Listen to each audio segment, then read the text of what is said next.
자, 그리고 이강인 선수 이야기해 보도록 하겠습니다. 이강인 선수가 주말에 리그 그 교체로 출전해가지고 네네. 게임을 바꿔놨어. 그렇죠. 그러니까 지난 경기가 이강인이라는 선수의 가치를 명확하게 보여준 경기였죠. 너무 잘하더라 진짜로. 그러니까 우리가 월드컵에서도 봤잖아요. 네네. 가나전에. 그렇지. 우리가 지고 있었던 상황에서 이강인이 나오자마자 분위기가 확 바뀌어요. 네네. 그러면서 이제 뭐 동점까지 갔었잖아요. 그렇죠. 그런 거 보면 이강인 선수의 요 재능은 경기 결과를 바꿀 수 있는 잠재력을 가지고 있어요. 그래서 좀 뭐 언제든. 게임 체인저 이런 얘기 엄청나게 그렇죠. 나오는 거고. 지난 경기도 이 마요르카가 이강인 선수를 선발로 이제 안 썼던 이유가 네. 아기레 감독은 전술적인 이유도 있었다. 잠궜다가 마지막에 승부를 보는 이강인 체력이 있을 때 네네. 그런 것도 있었고 그 주중 경기였었던 코파델레이 경기에서 이강인이 3부 리그 팀하고 하는데 마요르카가 못했어요. 네. 그래서 후반전에 나왔거든요. 전반전 끝나자마자. 근데 연장전까지 가버려서 주중 경기를 거의 90분 뛴 거나 마찬가지였습니다. 그러니까 이제 지난 경기에서 약간 선발에서는 약간 빠지면서 그렇죠. 체력 안배. 이제 뛴 건데 네. 어쨌든 이게 마요르카가 바야돌리드라는 이제 팀과 경기를 할 때 중요했던 건 그거였어요. 네. 둘 다 중위권, 중하위권에서 경쟁이 예상되는 팀들입니다. 네, 그렇습니다. 그러니까 마요르카가 지금은 중위권에 올라가 있지만 지금 10인가 그렇죠? 그렇죠. 네. 사실 전력상 이 중위권의 위치를 지키기가 약간 어렵긴 해요. 네, 그래서 뭐 물론 이제 거의 리그가 절반 지나고 있는 상황에서도 중위권이니까 네. 뭐 당연히 중위권을 머무를 분명한 이제 힘을 지니고 있지만 약간이 내려가게 된다면 나중에 길게 봤을 때 바야돌리드랑 경쟁을 해야 되거든요. 그럼요. 근데 바야돌리드랑 그 마요르카가 승점 차이가 그렇게 많이 나지 않았습니다. 근데 여기서 심지어 바야돌리드가 지난 경기를 압도했어요. 거의 막판까지. 그래서 이제 계속 이 바야돌리드가 볼도 점유를 많이 하고 네. 슈팅도 많이 때리고 했는데 이강인이 단 28분 나와서 이거 너무 잘하더라고요. 이강인이 나오면서부터 그 시점부터 분위기가 네. 아예 달라졌습니다. 그렇습니다. 네. 그 사실 마요르카 경기 좀 노잼이잖아요. 전 재밌어요. 이강인 없을 때. 그건 전 재밌어요. 그래요? 그 진심으로 재밌어요. 진짜로? 그러니까 아기레 감독이 하는 그 전략적인 패턴이 있어요. 네. 되게 답답해 보이고 단순해 보이지만 명확한 패턴이 있어요. 일단 무리키. 그렇지, 머리 보고. 근데 띄우고. 이제 그게 그냥 우리가 단순히 그냥 무리키한테 띄워준다 네. 이렇게 생각하지만 무리키가 어떤 위치에서 볼을 받는지 측면으로 빠져있다가 중앙으로 들어오면서 해설한다. 그러면 그 떨어지는 볼을 누가 달려들면서 그 위치에서 잡느냐. 네네. 이게 정해져 있는 거예요. 그래서 이제 그런 패턴만 보면 아기레 감독이 되게 이번에 팀을 잘 만들었거든요. 네. 그래서 이제 저는 이제 그런 면에서 재밌습니다. 확실히 축구 전문가가 보는 축구하고 그냥 이 일반 평범한 사람이 보는 아니 축구하고 그게 아니라 경기할 때 보면 그래서 실제로 그러니까 최근에는 재미없어요. 월드컵 끝난 다음에 하는 경기도 재미없는데 네네. 월드컵 시작하기 전에 마요르카 경기 보잖아요. 그때는 완전 달라요. 그러니까 이게 단순하면서도 공격할 때마다 먹혀요. 네. 그 공격 패턴이. 그래서 이제 월드컵 전에는 그때 반응들이 마요르카 왜 잘해? 이거였거든요. 네. 그래서 그때 막 이제 중위권 팀들 막 잡고 이랬잖아요. 발렌시아 잡고 막 이랬으니까. 그런 측면에서는 좀 재밌다 저는. 네. 저보고 경기도 안 봤는데 뭘 재미없다고 입중계했다. 지금 그런 거 그런 것도 그래요? 봐요. 그래요. 네. 자, 아무튼 이제 이강인 선수가 나오면서 이제 저 개인적으로는 이강인 선수 나오면서 이제 좀 재밌어지기도 했고. 그렇죠. 이번 경기는 그랬죠. 네, 이번 경기는 이제 그랬는데 일단 좀 어떤 부분이 달라졌길래 월드컵 이후에 좀 자신감이 좀 붙은 것 같아. 이강인 선수가 뭐 월드컵을 통해서 네. 엄청나게 또 올라간 것도 있고요. 그리고 사실은 월드컵 전에도 이강인 선수가 빅찬스 메이킹 라리가에서 1, 2위를 다퉜습니다. 지금 이제 2위네요. 그렇죠. 뭐 네. 지금 현재는 2위인데 네네. 빅찬스 메이킹, 뭐 키패스 횟수, 드리블 성공률 다 마요르카에서 1등이에요. 일단 네. 다 1등이 공격적인 지표가 거의 모든 것이 이강인이 1등입니다. 마요르카에서. 그리고 라리가에서도 상위권이에요. 네. 그러니까 이번 시즌에 이 이강인 선수는 라리가 내에서도 뛰어난 활약을 펼치는 공격형 미드필더 내지는 이제 뭐 중앙 미드필더 자원인 거예요. 네. 이강인 선수의 경기를 꾸준히 보신 분들은 알겠지만 진짜 잘합니다. 잘해요. 진짜 잘하고 그러니까 이번 경기는 또 어떻게 했냐면 사실 이번 경기에 마요르카가 우리가 봤을 때 이제 이강인 선수가 들어오면서부터 막 재밌었잖아요. 근데 전술적인 변화가 엄청나게 있진 않았어요. 네. 뭐냐? 세트피스. 세트피스 나오면 무조건 이강인한테 몰아준다. 그렇죠. 근데 이게 이강인이 코너킥만 올리면 마요르카 선수들의 머리에 가고 다 머리에 맞추더라고. 프리킥을 차면 다 이 마요르카 쪽으로 가고. 네. 그러니까 그래서 재밌던 게 뭐냐면 처음에는 코너킥 찼어요. 그리고 두 번째는 박스 주변에서 프리킥을 올렸어요. 세 번째는 약간 뒤쪽에서 올렸어요. 그리고 골 들어갈 마지막에는 네. 하프라인 뒤에서 프리킥했습니다. 네네. 그러니까 하프라인 뒤에서는 사실 보통 그렇게 올려주는 플레이 안 하잖아요. 진짜 완전히 막 간절한 상황 아니면 네. 하프라인 뒤에서는 그냥 짧게 풀어나간 다음에 그냥 공격 패턴 만들려고 하는데 이번 경기는 그냥 아기레 감독이 명확하게 설정한 거죠. 프리킥 나오면 이강인은 그냥 경기장 전체에 어디서 나오든 그냥 머리 쪽으로 가니까 네. 어디서 나오든 그냥 나머지 선수들은 앞으로 들어가 박스 안으로 들어가고 이강인이 올려줘. 이거 원툴이었거든요. 근데 이게 통합니다. 그게 이제 결국에는 아니 그쵸? 어찌됐건 이제 모든 프리킥이나 코너킥 다 그 우리 팀 선수의 머리에 맞았고 마지막에 결국엔 그 골로 이어진 거 아닙니까? 그죠? 네. 그러니까 이게 뭐 복잡한 경기 패턴이 아니란 거죠. 그러니까 중요한 거는 이 아기레 감독이 뭐 이강인 선수가 나오면서 이강인 선수가 엄청나게 막 창의적인 패턴을 막 주고받으면서 득점을 만들고 경기 흐름을 가져오고 이런 게 아니라 네. 지난 경기는 그냥 이 아기레 감독이 이강인의 왼발킥 그런 것 같습니다. 딱 하나예요. 네네. 그래서 뭐 프리킥, 코너킥 다 몰아주고 이강인 측면에서 계속 크로스 올리고 근데 크로스가 올릴 때마다 다 마요르카 선수한테 가고 그렇죠. 그러니까 이게 지난 경기에서 참 놀라웠던 건 이강인의 왼발 킥력 하나로 진짜 딱 그거 하나로 승점 3점 번 거예요. 승점 3점을 가져온 겁니다. 네네네. 이 라리가라는 이 엄청난 빅리그에서 왼발 킥력 하나로 승점을 가져올 수 있는 선수다. 이게 어마어마한 가치인 거거든요, 네네. 사실. 네. 그리고 이제 이번 시즌에 마요르카가 경기를 봐도요. 이강인이 없었으면 승점을 못 가져오는 경기들이 많았습니다. 네네. 마지막에 진짜 거의 이강인의 코너킥과 헤더 뭐 이런 게 이제 나오면서 맞아. 승점을 네. 쌓았던 게 제 기억으로는 벌써 한 3경기 정도가 돼요. 3-4경기 정도가. 근데 지금 마요르카가 승점 요 3-4경기 이강인 가져온 승점 10점 정도는 가져왔다고 보거든요. 그 경기들을 빼면 마요르카는 시즌 전에 예상되었던 강등권에 있어야 됩니다. 그렇죠. 근데 근데 이제 이강인이 차곡차곡 승점을 가져오니까 중위권에 있는 거거든요. 네네.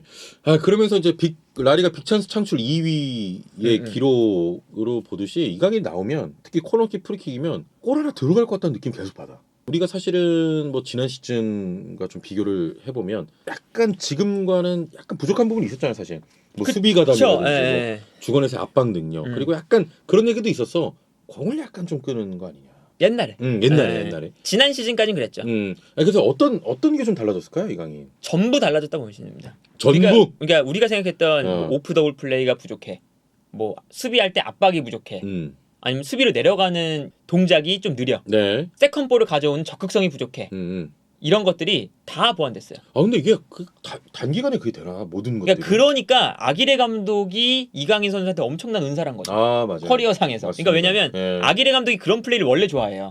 예전부터 오사수나 아틀레티코 마드리드, 뭐 레가네스 맡을 때부터 멕시코 대표팀도 마찬가지고 네. 측면 공격 자원 혹은 이제 최전방 공격 자원들에게 엄청나게 뛰면서 세컨볼 가져오고 그런 플레이를 요구하는 감독이에요. 그래서 지난 시즌에 이강인을 안 썼죠. 네네. 안 뛰고 뭐 수비 상황에서 부족하고 세컨볼 못 가져오면 못 뛴다. 이게 마요르카는 심지어 수비를 해야 되는 팀인데. 그렇죠. 이제 그러니까 아기레 감독이 뭐 어떤 마법을 부렸는지 모르겠지만 그러니까 이게 이강인 선수가 오프 더블 플레이와 수비적인 측면과 이런 것들을 어떻게 해야 되는지를 정말 완벽하게 꿰뚫고 지금 나오고 있어요. 네네.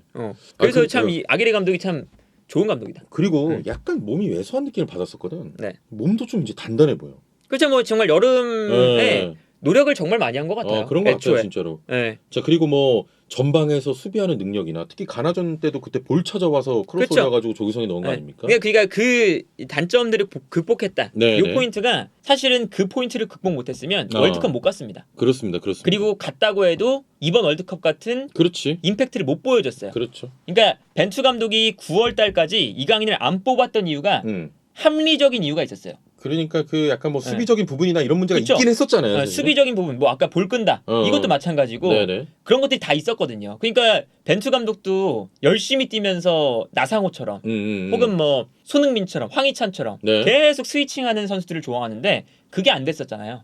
근데 그게 되니까 되는 시점부터 벤투가 뽑은 이유가 그런 단점들이 확실히 극복이 됐겠죠. 네, 그렇습니다. 아기레 감독 밑에서 진짜 우리 페노 말대로 다 바뀌었어, 다. 그래서 이제 네. 제가 생각했을 때는 이제 뭐 다들 궁금해하시는 게 그런 거잖아요. 과연 이강인이 라리가 말고도 다른 리그를 가면 어떨까? 특히나 뭐 프리미어리그 궁금해들 하시잖아요. 그렇죠. 근데 이제 그럴 때 우려점. 프리미어리그는 뭐 신체 조건이 그렇지. 이렇고 더 많이 움직여야 되고 빠르고 이러니까 네네. 아 이거 이강인 약간 좀 느리고 뭐 이런 거에 좀 문제가 있지 않을까? 네네. 압박하고 이런 거에 지금 하는 거 보시면 전혀 문제 없습니다. 아 이제 된다.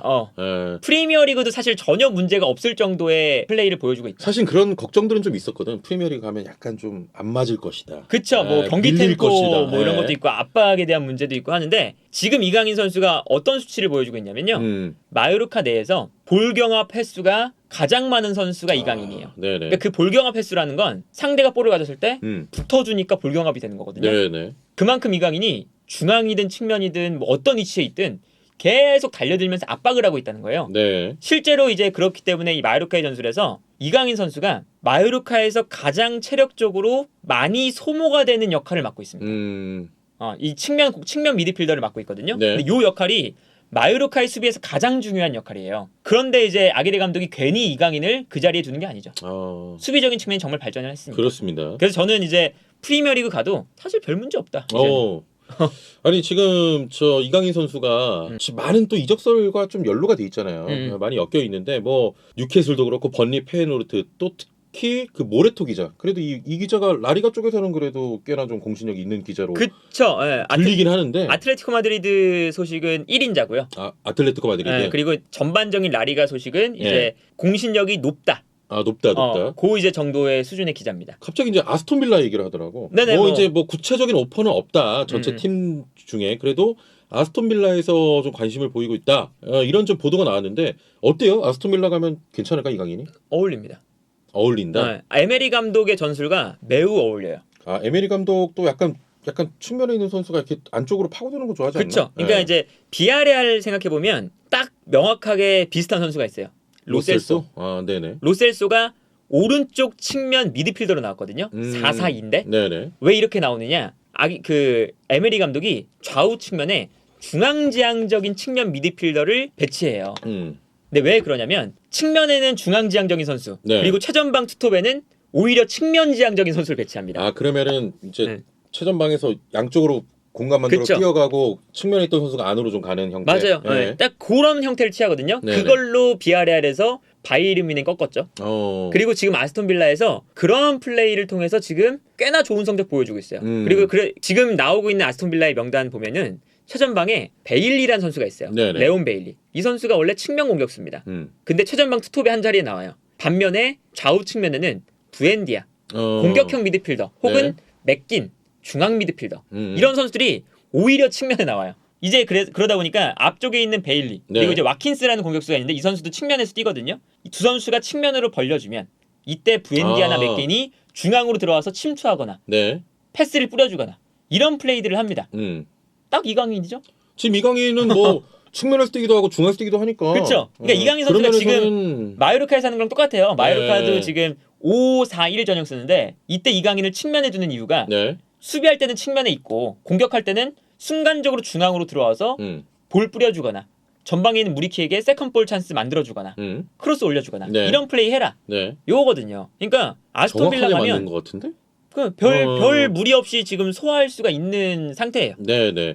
지금 뭐 저 소식 관련해서 뭐 찌라시 어쩌고저쩌고 하시는데 뭐 그런 소식이 있고 만약에 이제 아스톤 빌라 가게 되면 어떨 건지 저희가 이제 얘기를 하고 있는 겁니다. 예. 그래서 이제 뭐 아스톤 빌라 간다면 저는 뭐 에메리 감독도 충분히 좋은 감독이고 그리고 아스톤 빌라가 뭐 사실은 전반기에 에메리 감독 오기 전까지는 성적이 너무 안 좋았잖아요. 에메리 감독이 온 다음부터 성적이 좋아지고 있습니다. 지금 딱 11인가 그럴 텐데 팀의 전력도 매우 팀의 전력 자체가 애초에 좋아서 올라가고 있는 상태고 근데 여기서 이제 좀 고려가 되는 건 아스톤 빌라 내에서 주전을 차지할 수 있을 것이냐 없을 것이냐 부엔디아와 맥긴 요 두 선수와 싸워야 되는 거거든요. 근데 마침 또 이제 쿠티뉴가 있잖아요. 원래 쿠티뉴도 뛰는데 쿠티뉴가 약간 에메리 감독 체제는 안 맞아요. 그러니까 이 선수가 중앙 미드필더의 성향은 가지고 있지 않으니까 측면 중앙을 활발하게 오가는 그런 플레이를 못해요. 그래서 쿠티뉴 이적설도 나고 있고 그러다 보니까 경쟁자가 지금 약간 한 명 주는 상태입니다. 아스톤 빌라로 간다면. 그래서 부엔디아, 맥긴, 이강인 요 세 명의 선수가 이제 좌우 측면에 그냥 로테이션처럼 돌아가면서 배치가 되지 않을까. 확률은 좀 있네. 저는 이제 아스톤 빌라 가도 출전 시간 확보도 좀 용이하다. 네네. 그런 생각이 들어요. 네, 그렇습니다. 뭐 지금 페노에게 종합해 보면 이강인이 이제 이 정도의 어떤 발전이면 프리미어리그에서도 충분히 경쟁력이 있다. 그렇죠. 네. 매우 경쟁력이 있고 괜히 이 이강인을 많은 해외 매체에서 그렇죠. 미래를 주목해봐야 되는 선수. 네, 괜히 뽑는 게 아니죠. 그렇죠, 그렇죠. 그리고 그 이제 괜히 뽑히지 않았다는 걸 지난 경기에서 증명했다고 봅니다. 네, 그렇습니다. 확실히. 그 말이 맞네. 지금이 제일 싸네. 그렇죠. 지금 역사죠. 마치 그 올라갈 거니까. 김민재가 페네르바체 있을 때처럼. 네네, 그러네요. 근데 이제 여기서 이제 중요한 건 이제 이강인 선수의 마음이죠. 그렇지. 근데 이강인 선수는 인터뷰에서 이번 겨울에 뭐 그쵸, 갈 생각 없다고 했으니까. 그러니까 이강인 선수한테도 저는 그게 맞다고 보긴 해요. 그러니까 이제 저번에도 얘기했는데 그래도 전체 통으로 약간 주전급에서 맞아요. 좀 한두 시즌 겪어보는 게 좋지 않느냐. 그러니까 이제 주전으로 뛰는 첫 번째 시즌이고요. 그렇죠. 그리고 이 시즌을 반 시즌만 치르고 다른 팀을 가서 또 적응하기에는 그래. 약간 좀 위험 부담이 있고. 그렇습니다. 그리고 마요르카라는 이 약팀을 이강인 선수가 한 시즌 동안 또 잘 마무리를 해서 그럼요. 지금 순위를 지켜낸다.